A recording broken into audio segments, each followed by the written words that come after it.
வேலூரில் 9ஆம் வகுப்பு படிக்கும் 13 வயது சிறுமியை கடத்தி பாலியல் வன்கொடுமை செய்த 3 பேரை காவல்துறையினர் கைது செய்துள்ளனர்.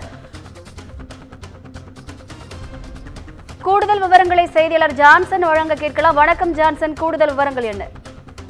வணக்கம் வினிதா. வேலூர் மாவட்டம் அணைக்கட்டு தாலுகா ஒரு கிராமத்தை சேர்ந்த மாடு வியாபாரி இவருடைய 13 வயது மகள் அப்பகுதியில் உள்ள 9ஆம் வகுப்பு படித்து வருகிறார். சிறுமி கடந்த 16ஆம் தேதி இரவு 7:30 மணி அளவில் இயற்கை உபாதை கழிப்பதற்காக அந்த பகுதியில் உள்ள முள்புதார் மறைவு பகுதியில் சென்றுள்ளார்.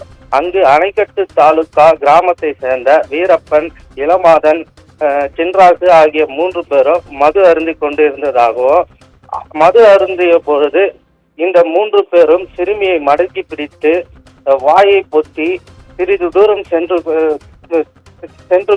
சென்றதாகவும், அங்கு வைத்து 3 பேரும் சிறுமியை மாறி மாறி பாலியல் பலாத்காரம் செய்ததாகவும், இதற்கிடையே இயற்கை உபாதை கழிக்க சென்ற மகள் வெகு நேரமாகியும் வீடு திரும்பாததால் தந்தை கையில் டார்ச் லைட்டை எடுத்து சென்றுள்ளார்.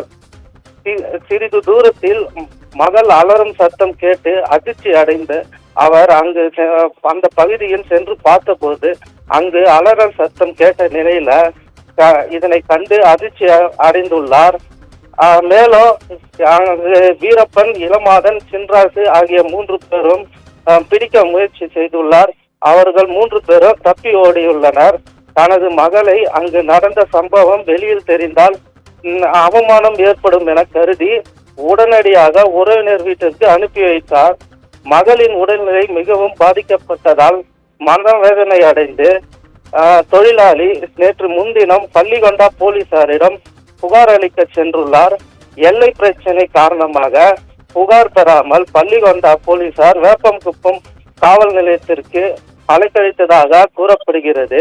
இதற்கிடையே வீரப்பன் உட்பட 3 பேரும் தலைமறைவாகி இருந்த நிலையில நேற்று சிறுமி வேலூர் அனைத்து மகளிர் காவல் நிலையத்தில் புகார் அளித்து புகாரின் பேரில் ஆய்வாளர் காஞ்சனா விசாரணை நடத்தி வீரப்பன், மதன், சின்ராசு ஆகிய 3 பேரையும் வழக்கு பதிவு செய்து போக்சோ சட்டத்தின் கீழ் சிறையில் அடைத்தனர்.